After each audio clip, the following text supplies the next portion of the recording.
galerinha, beleza? Tudo certo com vocês?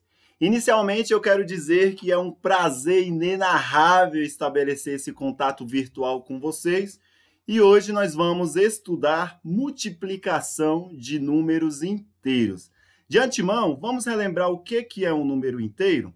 Olha só, para a gente relembrar o que é um número inteiro, primeiro eu vou falar o que é um número natural e como mais ou menos ele surgiu. Olha só, antigamente, bem antigamente mesmo, quando o homem não era alfabetizado, existiu a necessidade dele contabilizar os seus objetos. Por exemplo, vamos imaginar que ele tinha um rebanho. Ele tinha um rebanho, não sabia mais ou menos quantos animais que ele tinha porque não tinha um alfabeto. No caso, o homem não era alfabetizado, e aí ele queria liberar os seus animais para ir para o pasto. Os animais estavam no celeiro, quando o dia amanhecesse, ele liberava esses animais para ir para o pasto. Como ele sabia que a mesma quantidade de animais que ia para o pasto era a mesma quantidade de animais que voltava para o celeiro, sendo que não existia nenhum tipo de escrita. Olha só, ele começou a raciocinar e imaginou a seguinte situação.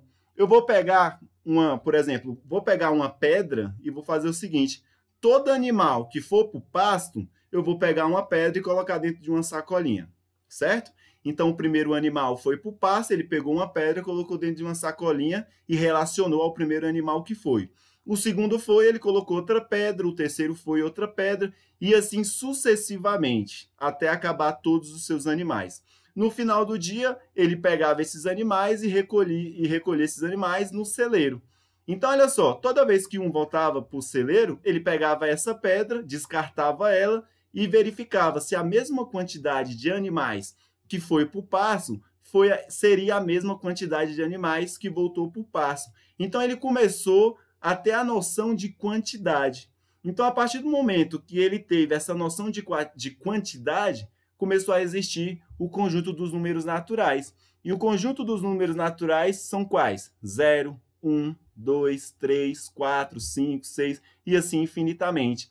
Então a civilização foi evoluindo e a matemática ela evolui à medida que a civilização precisa de mais recursos. Então começou ali as grandes navegações, por exemplo, e aí começou as trocas comerciais. Nas trocas comerciais, nas grandes navegações existiam as trocas comerciais e nessas trocas comerciais existia a necessidade de fazer negociações. Mas olha só, existiam produtos que tinham mais valor do que outros produtos. Como efetuar essa diferença? A partir dessa necessidade de efetuar essa diferença entre um produto mais valioso e um produto menos valioso, que começou a existir os números negativos. Então, o conjunto dos números inteiros, né, é o conjunto dos números naturais mais o conjunto dos números naturais mais o conjunto dos números naturais com suas partes negativas. Escrevendo isso daqui para a gente refrescar. Olha só, o conjunto dos números inteiros a gente representa pela letra Z. Certo? Relembraram? E aí eu vou abrir aqui chaves e vou lá. Ó. Ele começa lá no infinito. Menos 10, menos 9 e aí vai. Eu vou começar aqui. Ó, 3, menos 2, menos 1, o 0, o 1, o 2, o 3 e assim vai infinitamente. Então, o conjunto dos números naturais está dentro do conjunto dos números inteiros. Então, nessa aula de hoje, eu quero trazer para vocês como é que a gente efetua, certo? Como é que a gente efetua essas operações de multiplicação dentro desse conjunto. Olha só, tem 3 casos de multiplicação de números inteiros. O primeiro caso que nós vamos trabalhar é o conjunto dos números inteiros, quando os 2 fatores que estão fazendo essa multiplicação são números positivos. Vamos analisar a situação aqui, ó. Eu vou multiplicar, certo? Eu vou multiplicar aqui, ó, 2 números positivos, ó. Eu vou multiplicar aqui, ó. O número 6 positivo, certo? Vou colocar aquele entre parênteses, que multiplica, por exemplo, o número 3, que multiplica o número 3 positivo, certo? Como é que seria essa multiplicação? Olha só o que a definição me diz. a multiplicação de dois números inteiros positivos sempre vai resultar em um número inteiro positivo. Então, olha só, 6 vezes 3 é igual a 18, e sempre vai resultar em quê? Em um número inteiro positivo. Anteriormente, a gente viu que o 18, né, os números inteiros, eles podem ser representados sem um sinal positivo, certo? Tranquilo? Bem fácil essa parte. Então, se eu fazer a multiplicação aqui, ó, por exemplo, de 2, certo? 2, que multiplica, por exemplo, o número inteiro 4 positivo. Essa multiplicação resultaria em outro número inteiro positivo, certo? Que eu também posso reescrevê-la como número 8. Beleza? Bem fácil isso daí, né? Agora vamos ao segundo caso aqui, ó.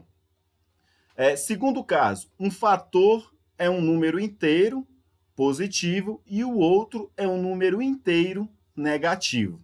Então vamos lá, ó. O primeiro vai ser um número inteiro positivo, certo? Número inteiro positivo. Vou colocar aqui, ó, por exemplo, o 3 novamente, ó. Vai ser um número inteiro positivo que vai multiplicar, por exemplo, um número negativo aqui, ó, o 2, certo? Então, toda vez que eu tiver uma multiplicação de dois fatores, um for positivo e o outro for negativo, eu vou dizer que esse resultado vai ser um número inteiro negativo.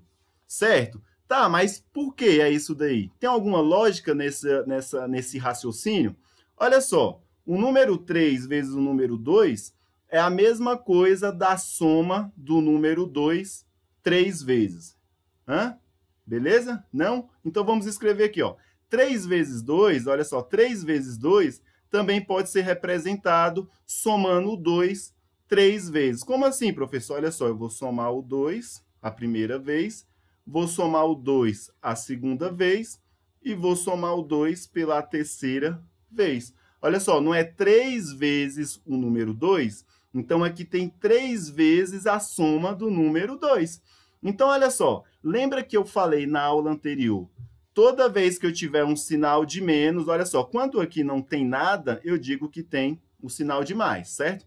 Toda vez que eu tenho um sinal de mais, que ele está antes, né, que ele está precedendo o parêntese, eu vou colocar a expressão que está dentro do parêntese.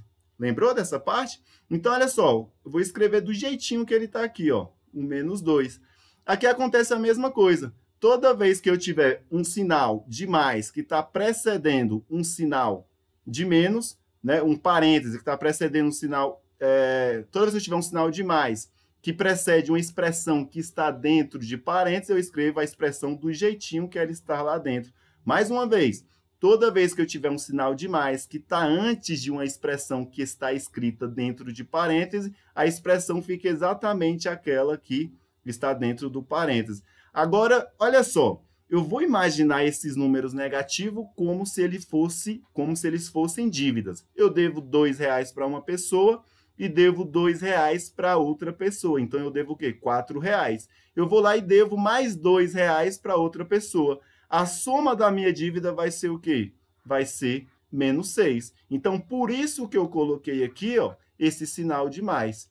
Compreendido, galera? Bem facinho, né? Então, o que eu preciso que vocês saibam é o seguinte: toda vez que eu tenho um número positivo multiplicado pelo número negativo, sempre resultará em um número negativo. E essa ordem aí, ela pode ser o inverso. Como assim o inverso?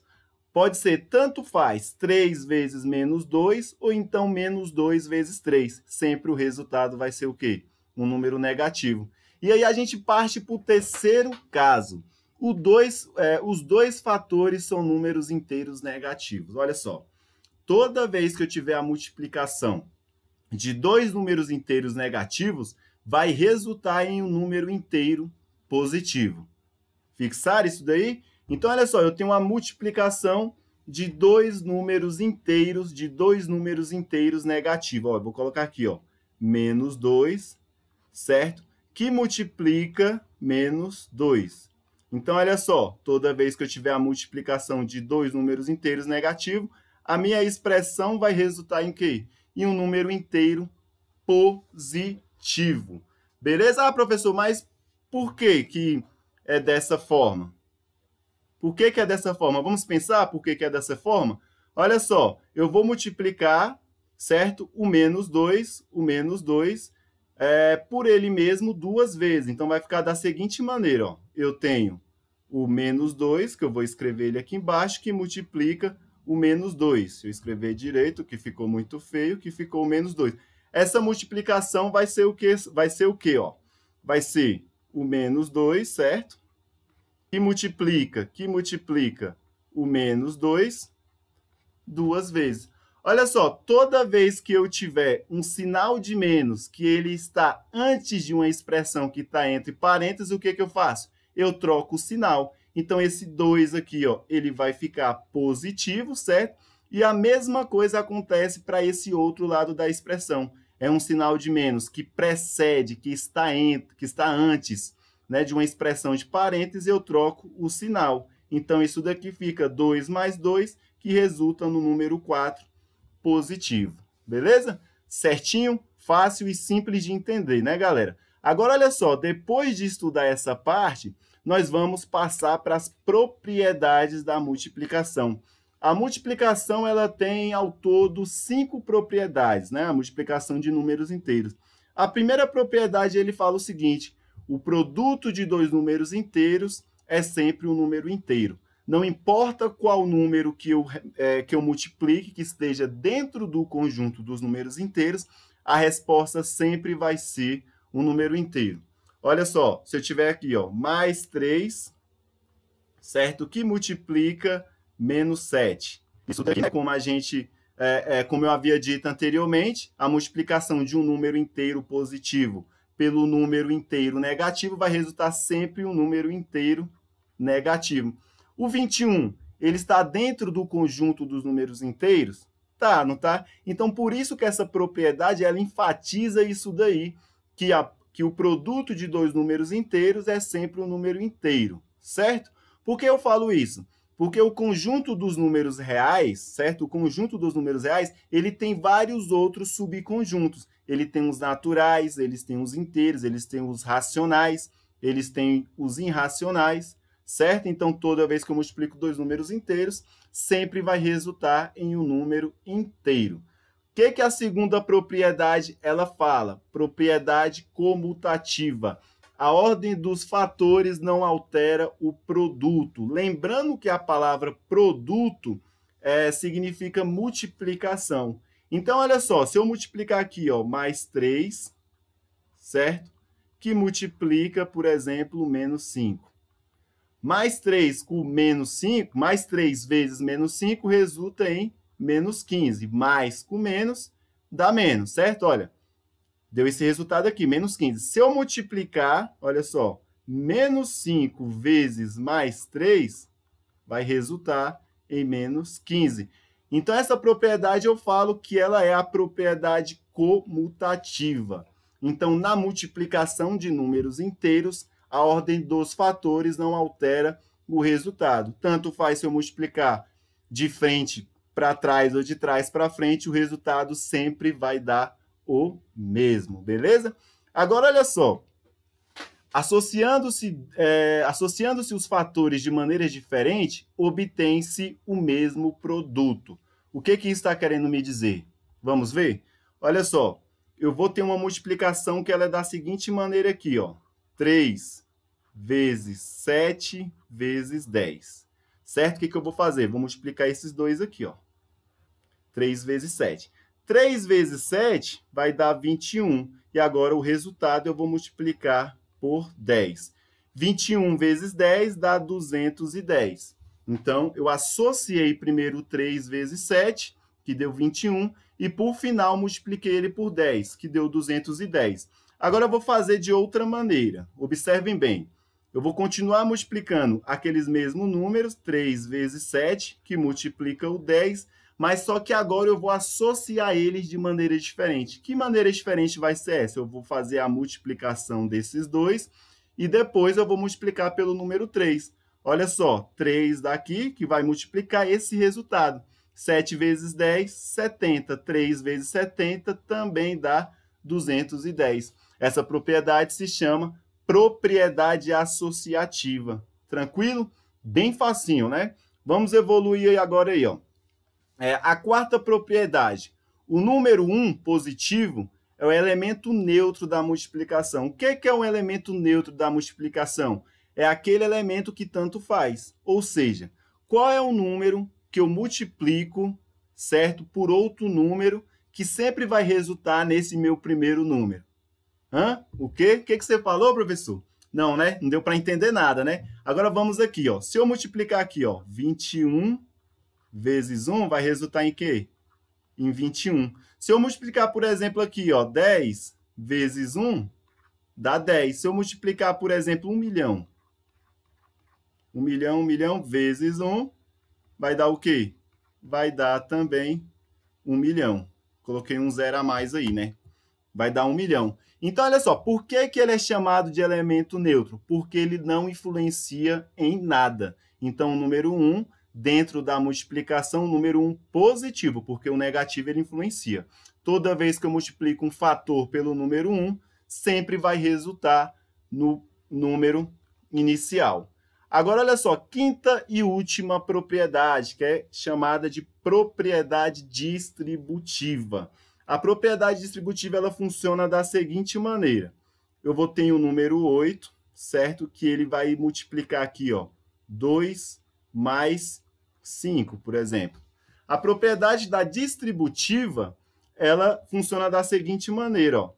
Em vez de fazer essa multiplicação aqui, ó, quer dizer, essa multiplicação não, essa soma, de somar 2 mais 5, eu vou fazer uma distribuição do 8 por esses dois fatores aqui. Como assim? Da seguinte maneira, ó, primeiro eu vou multiplicar 8 vezes 2, certo? E vou somar com 8 vezes 5. Olha como é que isso funciona, ó.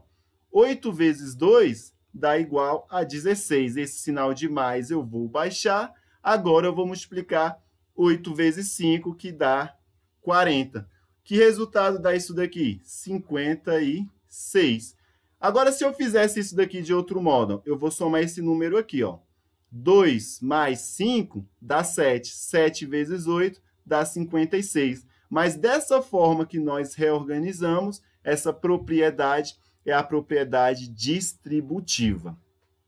Galerinha, tranquilo? Bem fácil aí a teoria desse conteúdo, né? Então, agora eu vou colocar lá na nossa página lá do Google Sala de Aula, os exercícios em relação a esse conteúdo. Nos exercícios, tem uma aplicabilidade maior do que foi dito nessa aula. Então, eu vou pedir que vocês realizem esses exercícios e logo depois que vocês me entregarem esse exercício, eu vou fazer a correção. Beleza? Muito obrigado pela visualização dessa aula e até a próxima. Fui!